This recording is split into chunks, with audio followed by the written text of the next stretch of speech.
In today's video, I'm going to teach you how to create a basic discount in Shopify. We'll walk through the entire process together, step by step, so by the end you'll have a working discount code ready for your customers to use at checkout.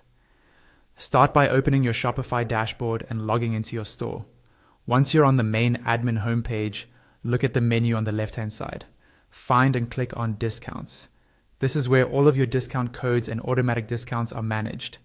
On the discounts page, click on the button that says Create Discount. Shopify will now ask you what type of discount you want to set up. For a simple, flexible promotion, choose the option called Amount Off Order.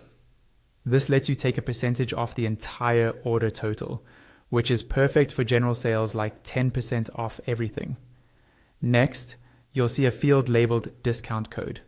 Click into that empty field and either type your own code like Summer 10 or Welcome, or use Shopify's option to generate a random code. Make sure you choose something that's easy for customers to remember and fits the promotion you're running. Now move to the discount value section. Here, you'll enter the percentage that you want to take off the order. For example, 10, 15, or 20%. Double check this value because this is what your customers will receive at checkout. Scroll down to the eligibility section. Here, you decide who can use this code.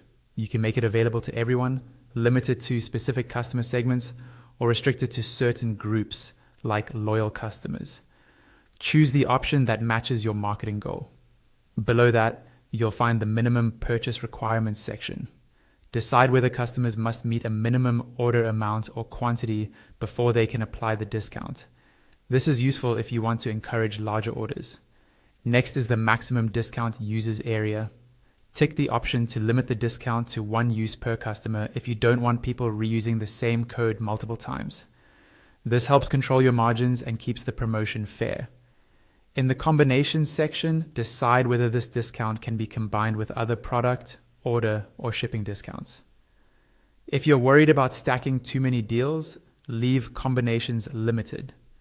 Then go to the active dates section and click on Set End Date. Choose the exact date and time you want the discount to stop running so it doesn't continue indefinitely. This is especially important for seasonal or time-sensitive promotions. Once everything looks good and you're happy with the settings, scroll to the top or bottom of the page and click Save. Shopify will create your discount, and it will be